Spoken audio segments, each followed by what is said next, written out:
నమస్కారం ఉమ్మడి న్యూస్ కి స్వాగతం నా పేరు యామిని ప్రజల సమస్యల పరిష్కారం కోసమే ప్రజావేదిక కార్యక్రమం నిర్వహిస్తామని రాష్ట్ర అబ్కారీ మరియు క్రీడలు సాంస్కృతిక పర్యాటక శాఖ మంత్రి డాక్టర్ బి శ్రీనివాస్ గౌడ్ అన్నారు. గురువారం రెండవ వారం ప్రజావేదిక కార్యక్రమంలో మంత్రి పాల్గొన్నారు. ఈ సందర్భంగా మంత్రి ఫిర్యాదుదారుల నుంచి నేరుగా ఫిర్యాదులను స్వీకరించారు. అనంతరం ఏర్పాటు చేసిన మీడియా సమావేశంలో మంత్రి మాట్లాడుతూ ప్రతి గురువారం నాడు ప్రజావేదిక కార్యక్రమంలో 2 గంటల పాటు ప్రతి ఒక్క అధికారి ప్రజలకు అందుబాటులో ఉండి ప్రజల సమస్యల పరిష్కారం కోసం కృషి చేస్తానని తెలిపారు. ప్రజావేదిక కార్యక్రమంలో డబుల్ బెడ్రూమ్ ఇళ్ల కోసం ఉద్యోగాల కోసం దరఖాస్తులు చేసుకోవద్దని మంత్రి కోరారు. ప్రజావేదిక కార్యక్రమానికి వచ్చే సమస్యలన్నింటినీ ఒక వారంలో పరిష్కరించాలని మంత్రి అధికారులను ఆదేశించారు. వారంలో పరిష్కరించలేని సమస్యలు ఏవైనా ఉంటే సదరు ఫిర్యాదుదారునికి తగిన సమయం చెప్పాలని అధికారులను ఆదేశించారు.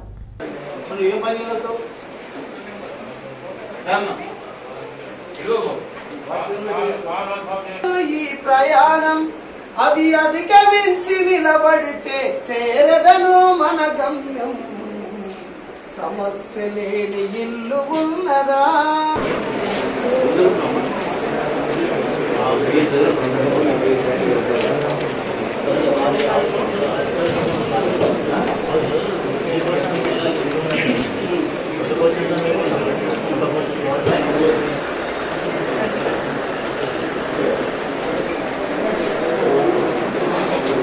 కమిషనర్ పంపించడం తర్వాత అక్కడ సమస్య హైదరాబాద్ సమస్య మా దగ్గరకు వస్తే డీజీపీ పంపించడం, తర్వాత హైదరాబాద్ సమస్య మా దగ్గరకు వస్తే మాధవపూర్ డీసీపీ పంపించడం జరిగింది.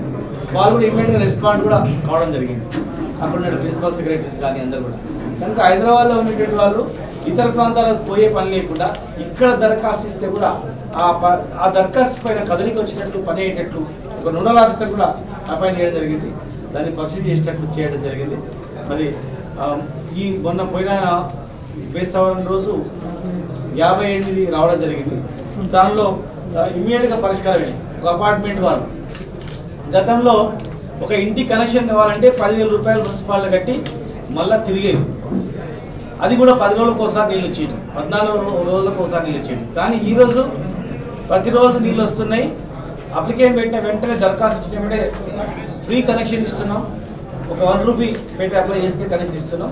ఒక పెద్ద అపార్ట్మెంట్ అంటే 1,00,000 రూపాయలు లేకపోతే 2 లక్షలు డిపాజిట్ చేయాలి. కానీ అప్లికేషన్ ఇవ్వడం ఎంబడే అపార్ట్మెంట్కి ఇవ్వడం జరిగింది.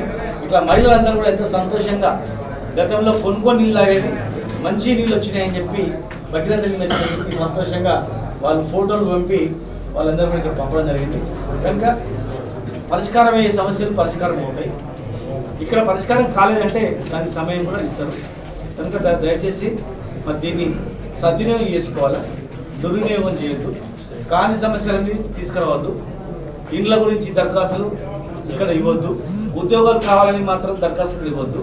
దానికి సపరేట్ నోటిఫికేషన్ ఉంటుంది, ఇండ్ల గురించి సపరేట్ ప్రాసెస్ ఉంటుంది. నిరంతరం జరిగే ప్రక్రియ ఇండ్ల ఇచ్చేదాన్ని ప్రతి సంవత్సరం కడుతుంటాం, కట్టేవన్నీ ఇస్తుంటాం అర్హులకు.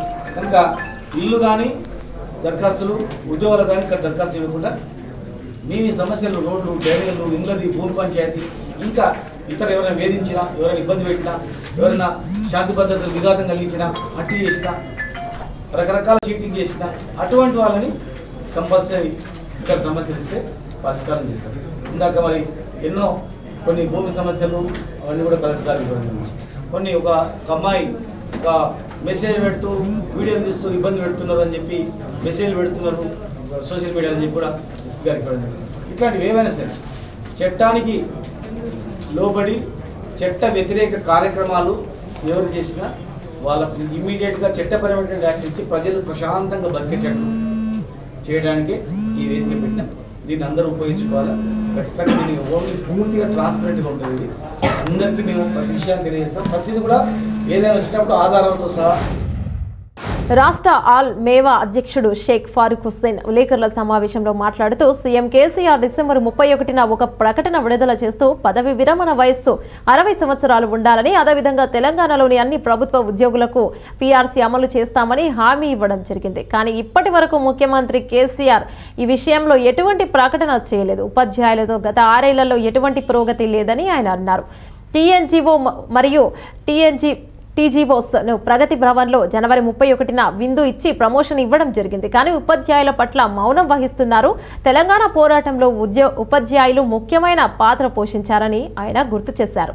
తెలంగాణ రాష్ట్ర ముఖ్యమంత్రి శ్రీ కల్వకుంట్ల చంద్రశేఖరరావు గారు ఎంతో అట్టహాసంగా ఆర్భాటంగా డిసెంబర్ 31, 2020 నాడు విలేకరుల సమావేశంలో తెలంగాణ రాష్ట్రంలో పనిచేస్తున్నటువంటి ఉద్యోగ ఉపాధ్యాయ RTC anganwadi ASHA workers contract outsourcing ఉద్యోగస్తుల యొక్క జీతాలు పెంచుతున్నట్లు వీరి జీతాల పెంపుదల కోసం నియామకం చేసినటువంటి పిఆర్సీ కమిషన్ రిపోర్ట్ తీసుకుంటానని ప్రకటించారు. దాన్ని నూతన సంవత్సర కానుకగా ఉద్యోగుల్లో ఆదాయ మార్గ సంవత్సరంగా పేర్కొంటూ అనేక పత్రికలు ఉన్న ముఖ్యమంత్రి గారు ఉపాధ్యాయులకు ఈ రాష్ట్రంలో గత 6 నుంచి పదోన్నతులు లేవు, మీరు ఇస్తారన్నటువంటి ఆశాభావం కూడా ఉపాధ్యాయులు లేదు. కాబట్టి పిఆర్సీ నుంచి ఉపాధ్యాయ వర్గాన్ని మినహాయించి పిఆర్సీ నుంచి ఉపాధ్యాయ వర్గాన్ని పక్కన పెట్టేసి ఏ విధంగా అయితే పదోన్నతులు ఇస్తామంటూనే పదోన్నతులు ఇవ్వకుండా టెక్నికల్ కారణాలతో పక్కకు పెట్టారో అదేవిధంగా పిఆర్సీ అందరికి ఇస్తామని చెప్తూనే ఉపాధ్యాయులకు పక్కన పెట్టేయండి. ఉపాధ్యాయులు త్యాగాలకు సిద్ధంగా ఉంటారు. ఉపాధ్యాయుల త్యాగాలతో ఏర్పడిన తెలంగాణలో ఈనాడు ఉపాధ్యాయులు తీవ్రమైన నిరాశ నిస్పృహలో ఉన్నాం. మేము కోరుతా ఉన్నాం, పిఆర్సీ కూడా మీరు టీఎన్జీఓ టీజీఓలకు ఇవ్వండి, ఉపాధ్యాయులకు మాత్రం 7.5% ఫిట్మెంట్తో మాకు ఈ పిఆర్సీ వద్దు. మరోమారు మీకు విజ్ఞప్తి చేస్తున్నాం, ఇప్పటికైనా ఉపాధ్యాయుల పట్ల ప్రభుత్వ వైఖరి మారాలి.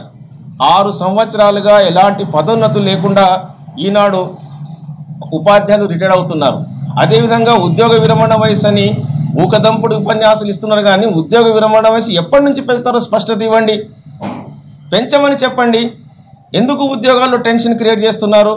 ఈనాడు చాలామంది ఉపాధ్యాయులు జర్మన్ నెలలో రిటైర్ అయినటువంటి ఉద్యోగ ఉపాధ్యాయులు ఉద్యోగ విరమణ వయసు పెరుగుతుంది అనేటువంటి టెన్షన్లు రిటైర్ అయినారు. కాబట్టి మేము కోరుతా ఉన్నాం, ఉపాధ్యాయుల పట్ల కక్ష సాధింపు ధోరణిని మాని ఉపాధ్యాయులకు మేలు చేసే పనులు చేయాలని తెలంగాణ ఆల్మీవ పక్షాన రాష్ట్ర ముఖ్యమంత్రి శ్రీ కల్వకుంట్ల చంద్రశేఖరరావు గారిని విజ్ఞప్తి చేస్తున్నాం.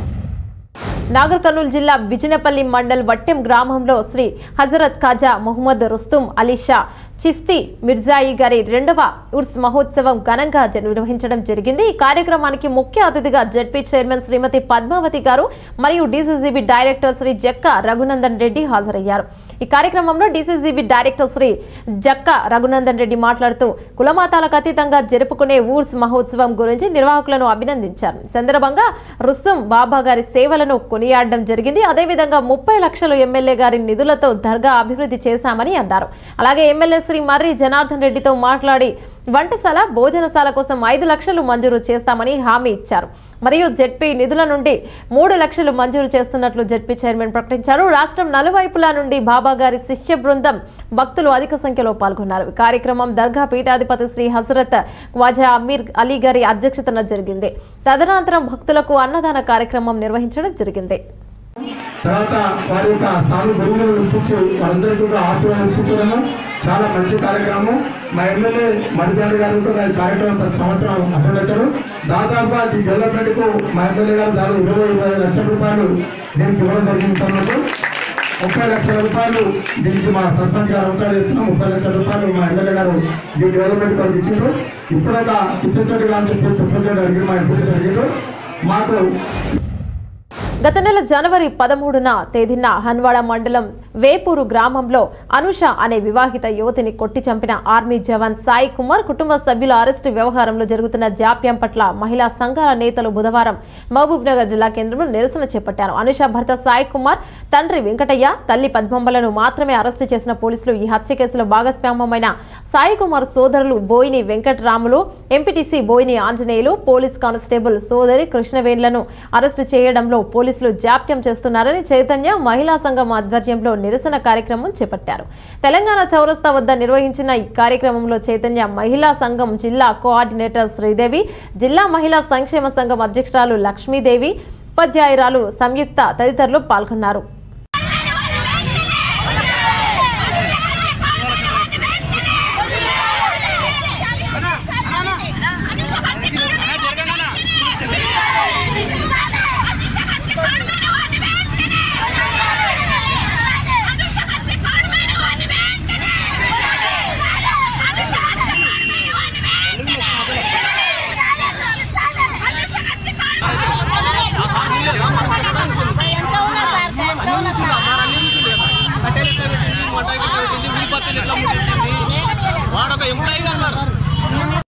4.5 లక్షల కట్నం ఇచ్చిన.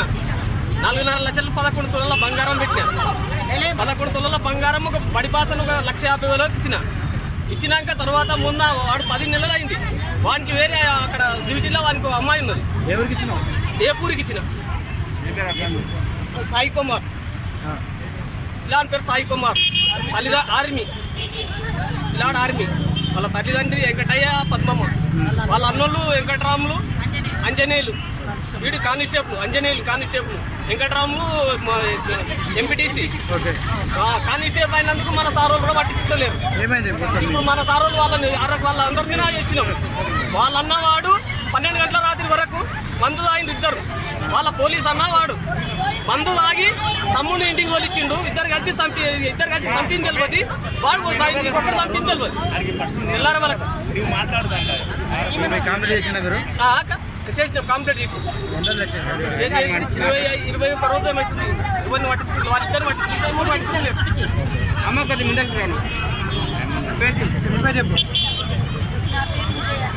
మా పాప అనుజ సార్. నేను చిన్నగా ఉన్నప్పటి నుంచి కారణంగా పెంచుకున్నాం. ఒకటే కూతురు. 10 వరకు ఎన్టీఆర్ కళలో చదివించినాం సార్. సంబంధం మంచిగా వచ్చిందని ఆర్మీ అని ఇచ్చినాం సార్. అమ్మాయికి వాళ్ళు అడిగినంత కట్నం ఇచ్చినాం. అడిగినంత బంగారం పెట్టిన ఏది కళలో లేదు. కానీ వాడు చదివించి మా అమ్మాయిని అనుకోకుండా సడన్గా మేము 8వ తారీఖు రోజు బియ్యం పోసినాం సార్. మంచిగా బియ్యం పోసి వాళ్ళ అమ్మకి చెప్పినాము, మీ అబ్బాయి ఇట్లా అన్నట్టు ఇట్లా అనొద్దు అని చెప్పు అని వాళ్ళ అమ్మ కాలు కూడా మొక్కి చెప్పినాం. మంచిగా వాళ్ళ ఫ్యామిలీకి మొత్తం మేము మంచిగా చెప్పినాం సార్. అంతకు ముందు నుంచి అయినా చెప్పినాము, మీరు బయట వేసుకోకండి, మమ్మల్ని బయట వేయకండి, మేము మా తమ్ముడికి నచ్చ చెప్పుకుంటాం అని చెప్పింది. మమ్మల్ని నచ్చ చెప్పుకుంటాం అని మమ్మల్ని లోపల చెప్పి ఆయన మా పాప పాలను తెలిసింది సార్. కానీ వాళ్ళందరికీ తెలిసి వాళ్ళు ఇప్పుడు వాళ్ళిద్దరు అన్నదమ్ములు ఎందుకు తప్పించుకుంటున్నారో మాకు అర్థమైతే లేదు సార్. మమ్మల్ని వీళ్ళు ఏం చేశారన్న కాడికి అయింది సార్. వాళ్ళు వీళ్ళకి బలంగా లేరు, వీళ్ళు మమ్మల్ని ఏం చేయలేరనే కాడికే ఉంది సార్. అది మేము ఎప్పుడు మా తమ్ముడు ఆర్మీ మేము. కానీ ఆ రాజకీయ నాయకులు అన్నీ వాళ్ళకంత ధైర్యం ఉంది, కానీ మాకు ధైర్యం చేస్తారా? మేము కూలి పనైనా చేసుకున్నా ఇంకా బతకలేమా సార్? మేము దొంగతనం చేసి మా పాప దొంగతనం చేసి మా ఇంటికి పంపేయండి సార్. వాడు ఈ తప్పు చేసిందని చెప్పి మేము ఒప్పుకొని తీసుకపోతుంది. మా పాపను ప్రాణం మీద ఏ తప్పు చేయండి, ప్రాణం మీద. ఉద్యోగాలు ఇప్పిస్తామని నిరుద్యోగుల నుండి లక్షలు కాజేసిన ముఠాను పెబ్బేరు పోలీసులు అరెస్ట్ చేసి రిమాండ్కు పంపినట్లు డీఎస్పీ కిరణ్ కుమార్ తెలిపారు. పెబ్బేరు పోలీస్ స్టేషన్లో విలేకరుల సమావేశంలో ఎస్ఐ రాఘవేందర్ రెడ్డి, సిఐ మల్లికార్జున్ రెడ్డిలతో కలిసి వనపర్తి డీఎస్పీ కిరణ్ కుమార్ మాట్లాడుతూ పెబ్బేరుకు చెందిన పి రవీందర్ రెడ్డి ఫిర్యాదు మేరకు ఎస్ఐ రాఘవేందర్ రెడ్డి పోలీసుల ఇంటరాగేషన్ చేసి ఈరోజు ఉదయం వేములవాడ, స్వప్న, వడ్డే సునీల్, మధుకుమార్లను హైదరాబాద్ లో అరెస్ట్ చేసి పెబ్బేరు పోలీస్ స్టేషన్ లో హాజరుపరిచి వారి వద్ద నుండి 1,80,000 నగదు, ఒక టాటా జెస్ట్ మోడల్ కార్ స్వాధీనం చేసుకున్నట్లు తెలిపారు. కేసు ఛేదించిన ఎస్ఐ రాఘవేందర్ రెడ్డికి పోలీసులు స్వామి భీమన్న బాలకృష్ణలను జిల్లా ఎస్పీ అభినందిస్తున్నట్లు ఆయన తెలిపారు. ఎస్ఐ గారు కొత్తకోట సిఐ గారి సూపర్విజన్లో ఒక స్పెషల్ టీంను ఫామ్ చేసి వాళ్ళని ఈరోజు ఎర్లీ మార్నింగ్ 6 o'clock ఆ ప్రాంతంలో హైదరాబాద్లో ముగ్గురిని మళ్ళీ వాళ్ళు అదుపులోకి తీసుకొని ఈరోజు పోలీస్ స్టేషన్ తీసుకొచ్చి ఎఫెక్టివ్ అరెస్ట్ చేయడం జరిగింది. వీళ్ళని కోర్టులో ప్రొడ్యూస్ చేస్తాం ముగ్గురిని. వీళ్లతో పాటు ప్రధాన నిందితుడు ఎవరైతే విజయ్ కుమార్ ఉన్నాడో, అలాగే వీళ్లకు ముందు ఈ మోడస్ ఆపరెండి ఏదైతే ఉందో ఈ జాబ్స్ ఇప్పించడం అనేది, డబ్బులు కలెక్ట్ చేసి ఫేక్ అపాయింట్మెంట్ లెటర్స్ ఇవన్నీ నేను అరేంజ్ చేస్తానని ఎవరైతే హైదరాబాద్ వాస్తవ్యుడు శ్రీనివాసరెడ్డి అన్నాడో వాళ్ళిద్దరిని కూడా త్వరలోనే అరెస్ట్ చేస్తాము. సమాచారం పెట్టడం జరిగింది దర్యాప్తులో భాగంగా. వీళ్ళ ముగ్గురిని ఈరోజు కోర్టులో ప్రొడ్యూస్ చేసి మళ్ళీ త్వరలోనే పోలీస్ కస్టడీ తీసుకొని ఫర్దర్గా ఈ అమౌంట్ ఎక్కడ ఉంది ఇవన్నీ కూడా వివరాలు రాబడతాము. ఈ కేసులో గత 5-6 రోజుల నుంచి కష్టపడి వీళ్ళని అరెస్ట్ చేయడంలో, అలాగే రికవరీలో కీలక పాత్ర వహించినటువంటి మన పెబ్బేరు ఎస్ఐ రాఘవేంద్రారెడ్డి గారిని, అలాగే వాళ్ళ సిబ్బందిని, మొత్తం స్టాఫ్ ఎవరైతే కష్టపడ్డారో వాళ్ళందరినీ కూడా మన గౌరవ వనపర్తి జిల్లా ఎస్పీ గారు శ్రీమతి అపూర్వరావు మేడం గారు అభినందించడం జరిగింది. వాళ్లకు సూటబుల్ రివార్డ్ రోల్ కూడా అరేంజ్ చేయడం జరుగుతుంది. వికారాబాద్ జిల్లా పరిగి పట్టణంలో దొంగల హల్చల్ చేశారు. పరిగి పట్టణంలోని 9 దుకాణాల్లో చోరీలకు పాల్పడ్డారు. Parigi Ganj road SBH bank ముందు 5 వరుస దుకాణాల్లో చోరీలకు పాల్పడ్డారు. బహార్పేట్ మెయిన్ రోడ్డు ఒక కిరాణం షాప్లో దుకాణం, అమరవీరుల చౌరస్తాలో ఒక షాప్లో దొంగతనాలు జరిగాయి. గంజి రోడ్డులోని ఆల్ మదీనా జ్యువెలరీ షాప్లో 20 కిలోల వెండి, 5 తులాల బంగారం దొంగిలించారు. దుండగులు మరో 2 దుకాణాల్లో దొంగతనం చేసేందుకు ప్రయత్నించారు. షట్టర్లు రాకపోవడంతో వదిలేశారు. పోలీసులు సీసీ ఫుటేజ్ల కోసం క్లూస్ టీం వేలి ముద్రల కోసం డాగ్ స్క్వాడ్ వెతికేందుకు తిరుగుతోంది. గతంలో దొంగతనాలు జరిగినా ఇప్పటి వరకు ఛేదించలేదు పోలీసులు.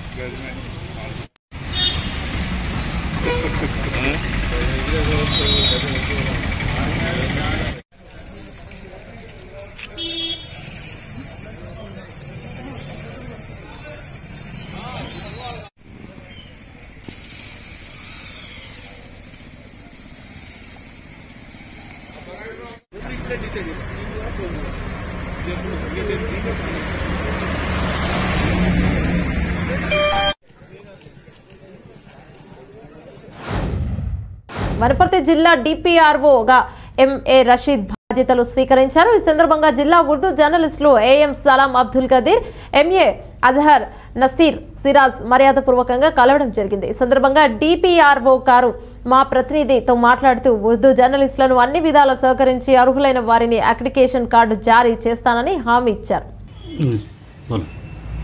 अस्सलाम वालेकुम रहमतुल्लाहि व बरकातहू। मैं सबसे पहले तो सिटी इंडिया न्यूज़ का शुक्रिया अदा करता हूँ जो हमें इस इंटरव्यू लेने आए हैं उनका, और मैं तमाम लोगों का शुक्रिया अदा करता हूँ, अपने उर्दू रिपोर्टर्स भाइयों का, और जो भी अपने गवर्नमेंट रिलेटेड मैटर होगा मैं उनको पहुँचाने की कोशिश करूँगा इंशाल्लाह। पूरा ताउन करके आपको मेरे तरफ से हर न्यूज़ को पहुँचाने की कोशिश करूँगा। రంగారెడ్డి జిల్లా షాద్నగర్ మండల పరిషత్ ఆవరణలో 5 కోట్ల నిధులతో మంజూరైన ఆడిటోరియం పనులను ఎమ్మెల్యే అంజయ్య యాదవ్ గారు శంకుస్థాపన చేశారు. ఈ కార్యక్రమంలో జిల్లా ZP vice chairman Eta Ganesh, MPP Khaja Idris, ZPTC Venkataramareddy, municipal chairman Narender, vice chairman Natarajan, కౌన్సిలర్లు జూపల్లి కౌసల్య, కృష్ణవేణి, కానుగు అంతయ్య, బచ్చలి నరసింహులు, శ్రీనివాస్, కోఆప్షన్ సభ్యుడు కిషోర్, తరాస నేతలు యుగంధర్, జమ్రుద్ ఖాన్, పిల్లి శేఖర్, నందకిషోర్ తదితరులు పాల్గొన్నారు.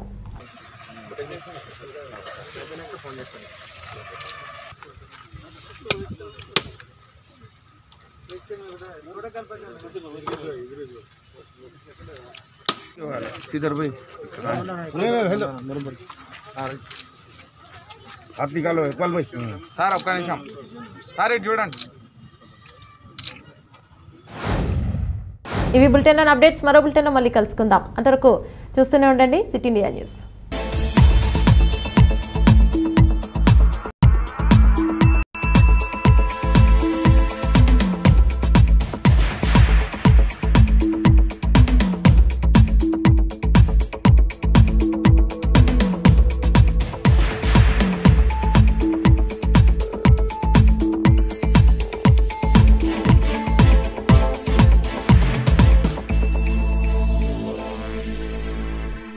देख रहे हैं